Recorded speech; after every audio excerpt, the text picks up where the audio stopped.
سلام، چطوری بچه ها؟ محمد شارلی هستم. خیلی خوش اومدیم به جلسه 15 از پکیج آنریل انجین 5.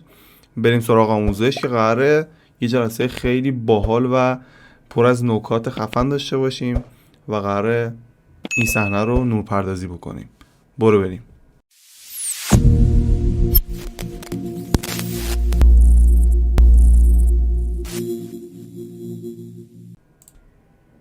خب بچه ها، این جلسه من براتون یه فایل قرار دادم که این فایل یه فایل مکسه و فایل در واقع یه فایل تمرینی هستش که من داخل کانال تلگرام قرار میدم که لینک کانال تلگرام داخل دیسکریپشن هست. اونجا میتونید وارد کانال تلگرام بشید و این فایل رو دانلود بکنید. ببینید یه همچین در واقع فایلایی داره داخلش، یه سری تکسچر و اینا. یه فایل مکس هم اینجاست که در واقع این فایل باز میکنید. مکس منم 2022 که حالا امیدوارم داشته باشید که بتونید نصب بکنید. فکر می‌کنم این سیو پایین‌تر باشه، ولی خب من راحت باز کردم چون این بچه‌ها این فایل آماده است و من سایت‌های خارجی دانلودش کردم و مدل سازی من نیست، مدل سازی از جای دیگه است. بریم ببینیم داخل صحنه چی داریم. یعنی شیفت F میزنیم، یه دونه هم P میزنیم که دوربین در بیاد.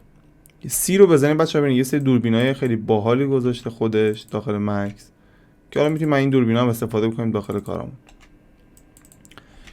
نکته‌ای که هستش، اینم بیام بیرون.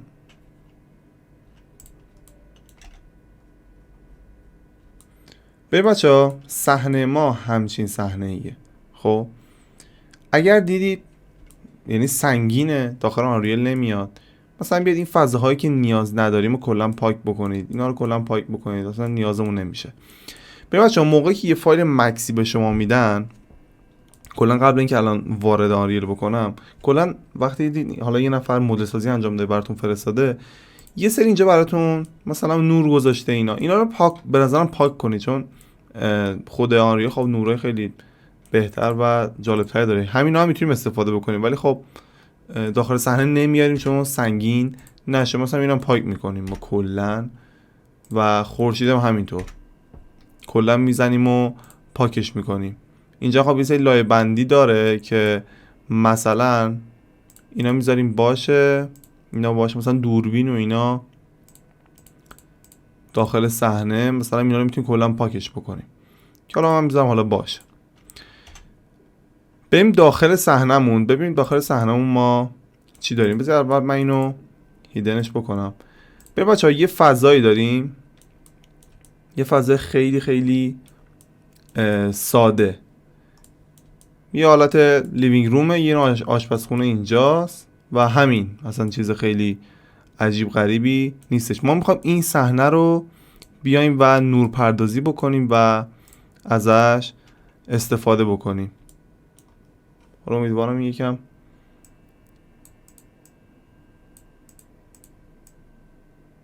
آره اوکی. اینور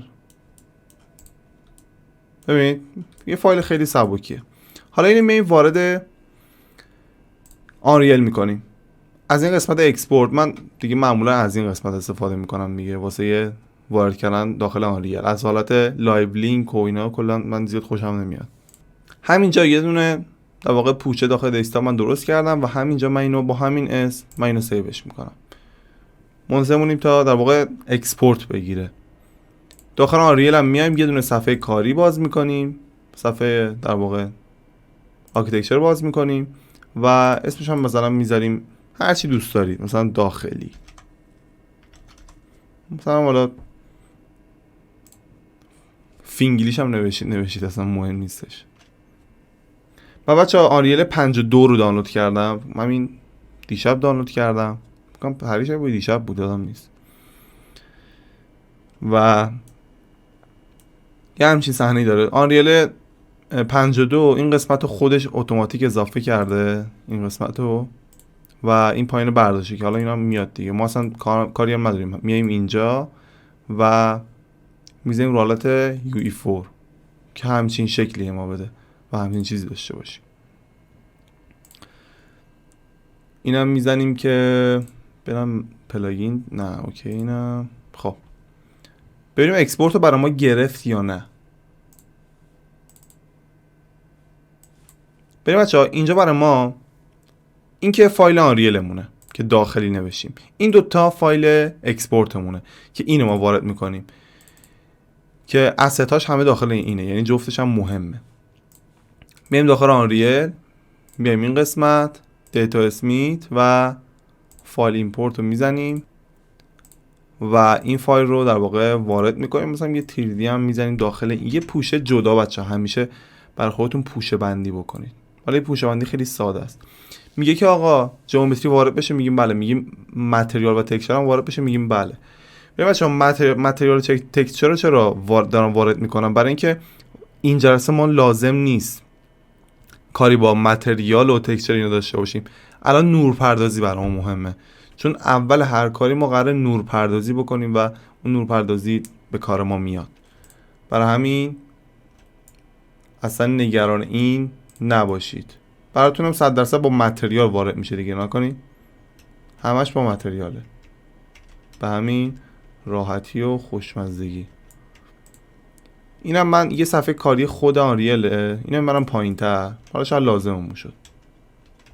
بریم بچه‌ها دقیقا برای شما همچین صحنه‌ای رو میاره. نکنید الان دیوارا همه داغونه، میبینید الان مثلا این متریال کف اینا همه خوب اومده، اینا خوب اومده.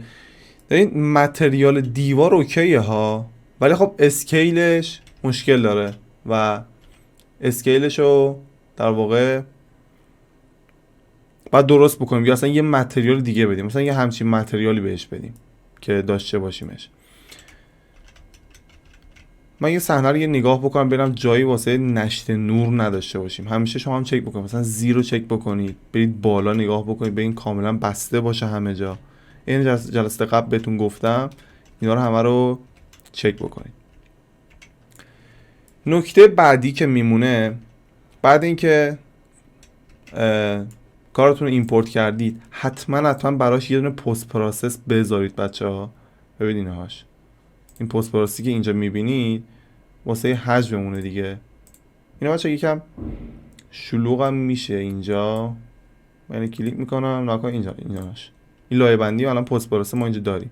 اگر نداشتید میاد اینجا یا اصلا کلا اینجا اصلا سرچ میکنید پست براتون میاره. اینو بعد میذارید داخل صحنه‌تون و اسکیلش میکنید تا اندازه حجمتون باشه. الان ناکنید حجم من الان کامل داخل اینه، هم از پایین ناکنید هم از بالا، کلا داخل اینه. اینجا اگه نگاه بکنید اینجا امیدوارم که نشون بده. ناکنید میبینید نهاش این پست پروسس ماست که کامل رو صحنه ما جایی داره. نکته بعدی، با این دوربین ما کار نداریم، حذفش میکنیم. با ابر اینا کار نداریم، چون میخوام بهتون یه روش نورپردازی بهتون بگم که از اون استفاده میکنیم و اون روش در واقع خودم خیلی استفاده میکنم ازش. بریم نور دیگه داخل، نور که 100% داخل صحنمون داریم. خب فکر کنم داخل صحنه رفته ایناش، نکنید اینم پاکش میکنیم، اینم پاکش میکنیم، دیلیت میزنیم.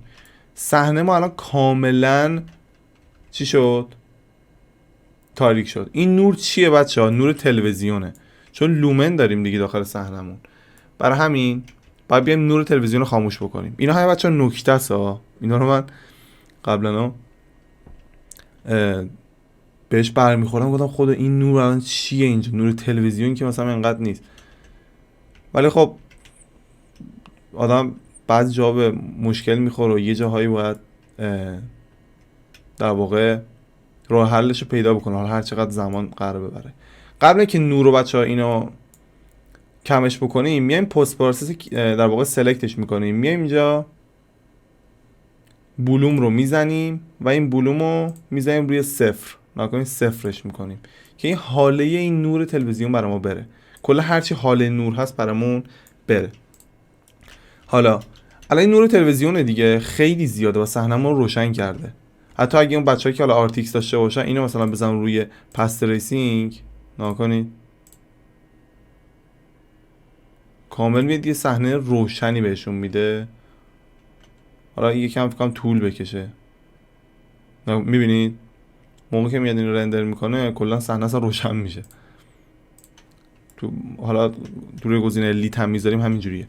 روی تلویزیون کلیک میکنیم، میایم اینجا، بذار من اینو بکشم بالا، میایم اینجا بچه‌ها اون صفحه‌ای که نور میده ازشو پیدا میکنیم. ببین کدوم صفحه اینجا نور داره. نگاه این الان نور داره، پیداش میکنیم، این ذره بین رو میزنیم پیدا میشه، میریم داخلش، میبینید صفحه رو چه نوری داره.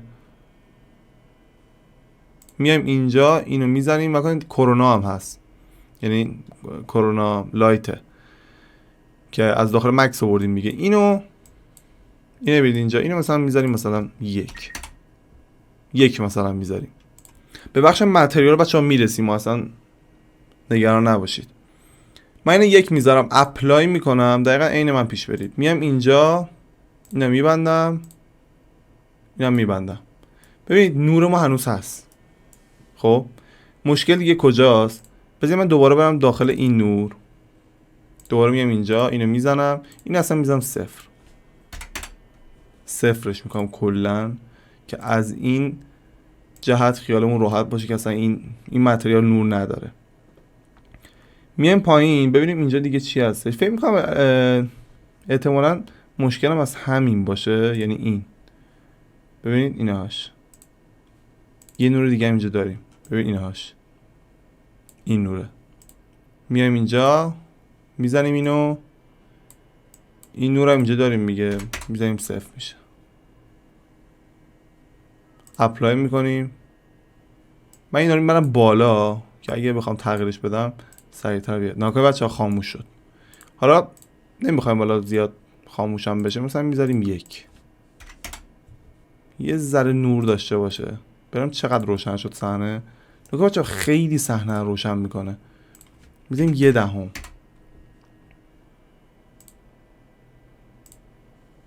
ببین الان باز یکم معقول تره، ولی باز خیلیه. به نظرم الان نباید روشن میکنه البته تو واقعیت این قدم ها، ولی خب من زیاد خوشم نمیاد. بزنیم 500 مثلا.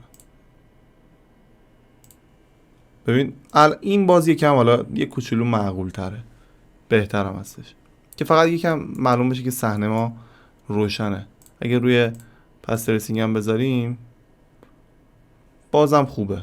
ببینید یه کوچولو روشن میکنه، یکم حالت طبیعی بودنشو داشته باشه دیگه. حالا الان آماده سازی صحنمون رو بچه انجام دادیم ما. خب یه دونه اینجا ما شیشه داریم، فعلا این شیشه رو میتونیم بدیم پایین، فعلا لازمش نداریم. این شیشه رو کلا میدیم پایین. میخوایم یکم نور مستقیم بیاد، اصلا با شیشه اینا فعلا نمیخوایم بریم تو بحثش، چون این نکاتی هست توی رد نور از در واقع شیشه که حالا باید بهتون بگم. الان ما همچین صحنه‌ای داریم، باید چی کار کنیم؟ باید کل این صحنه رو بیایم و روشن بکنیم بچه‌ها. اینا همه باید روشن بشه. روش اول نورپردازی که بچه‌ها ما داریم، اگه جلسه پیشا دیده باشید من یه سری اینجا بهتون توضیح دادم کامل. روش اول چیه؟ میتونیم یه HDRI به کار اضافه بکنیم، یعنی بیایم اینجا یه دونه HDRI بیایم داخل کار. ببینید بیایم داخل کار، نکنید اینو سعی کنید که اصلا داخل صحنه نذارید، ببرید پایین. ببینید همچین چیزی داشته باشید و میایم بیرون. ببینید الان اینجا کشیده است دیگه، ما میایم اینجا این تیکشو میزنیم که درست بشه. خب الان داخل صحنه ما تاریکه و نمیخوایم حالا الان تاریک باشه. HDRI پس روش کلیک میکنیم. این فکر میکنم که شیشه هنوز نرفته پایین. HDRI کلیک میکنیم، میایم بچه‌ها این سایزشو میبریم بالا. البته اینم میتونیم ببریم بالا، ولی خب سایزشو میبریم بالا. این خب اینتنسیتیش زیاد فعلا تکون ندید، ولی سایزشو ببرید بالا که نور بیاد داخل. مثلا میذاریم 450. خب ناکار میبینید کم کم صحنه ما داره روشن میشه دیگه. اصلا مثلا 1000 هم بذارید بیشتر از این روشن نمیشه ها. ببینم نه، مثل اینکه روشن شد. فکر میکنم از این ور اگه من کمش بکنم، آره ناکار انجام اضافه میشه. من 2000 بذارم، آره هم 500 میذارم باشه. یا همون 450.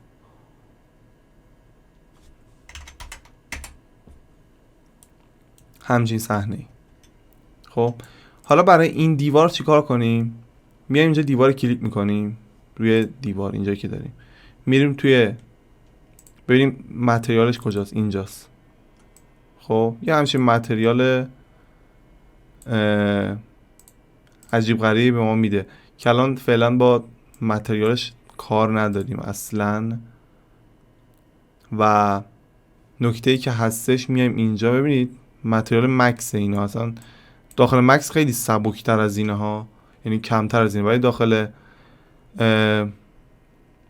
آنریل همچین چیزی میاد. مثلا میام کلا اینا رو پاک میکنم، این تکسچرش میذارم باشه، این دیفیوزی که اینجا داریم اینم برمیدارم، اینم برمیدارم، فقط میام بچه اینو بس میکنم به این. ببین همین چیزی ما میده. اگرم دید اینو ندارید میتونی بیاد کلید 3 رو، 3 این بالا، اون ماشین حساب روی کیبورد نه، 3 این بالا رو روش کلیک میکنید و یه بار کلیک چپ رو میزنید، براتون اینجوری میاد. میتونید مثلا رنگ سفید رو انتخاب بکنید اینجا به این صورت، مثلا این رنگ سفید رو بدید به این، میبینید فرقی نمیکنه. حالا من حالا واسه خودشه اونو میدم. ببینید اینجا اپلای میکنم و سیوش میکنم. این اپلای سیو خیلی مهمه. اینا دیگه هم میبندم، اینا دیگه لازم نمیشه. ببینید بچه‌ها کل دیوارای ما که اصلا رپ بون تکسچر داشتش سفید رنگ شد و عالیه. الان نکته بعدی که میمونه، الان صحنه ما یه نوری داره که به درد ما نمیخوره، یه نور اشتیارایی که داخل صحنه ما اومده. اگه روی پس ترسینگ بذاریم، من بچه‌ها هی پس ترسینگ رو استفاده میکنم، فقط میخوام که حالا اون بچه‌هایی که RTX دارن در واقع اونم تست بکنن که نورش حالا چجوری شده. اینجا الان نور الان کاملا مشخصه چجوریه. میایم پست پروسس رو من کلیکش میکنم. خب الان اشتیارای یه سری نکات هم بهتون میگم. صحنمون بچه‌ها میخوام یکم نورش یک دست بکنیم. پست پروسس بعد پس انتخاب شد، میایم اینجا اکسپوژر رو کلیک میکنیم، اینو از حالت اتوماتیک میزنیم رو منوال، صحنه ما تاریک میشه. خب بچه‌ها این حرکت رو فقط با صحنه‌های داخلی انجام میدیم. مثلا اگه صحنه‌تون هم داخلی بود هم خارجی یعنی هم خواستید خارج رو در واقع نما رندر بگیرید هم داخل، همیشه از قسمت اتوماتیک استفاده میکنیم. خب از این دو تا قسمت. ولی اگه فقط داخلی بود این قسمت استفاده بکنید که فقط نور داخل ما داریم نکنید. حالا زیادم اونقدر شدتشو یعنی در واقع بیش از حد نکنید. HDRI بچه اینجا خب میتونید تغییر بدید. ناکنید HDRI مختلف خود آنریل داره که میتونید استفاده بکنید یا نه میتونید بیاید سایت های مختلف HDRI دانلود بکنید و بیاید داخل کارتون. ولی من فعلا الان توصیه نمی کنم.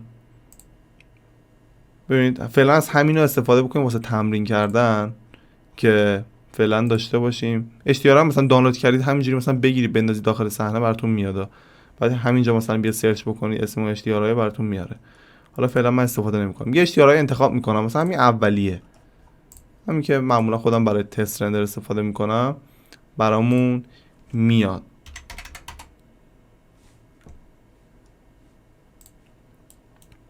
الان یه همچین صحنه‌ای رو در واقع ما داریم. میایم این قسمت ببینم اگر اینم اوکیه. خب الان HDRI ما اوکیه. یه نور خیلی ثابتی داریم. یه پست پروسس من یه بار یکم کلیکش کنم،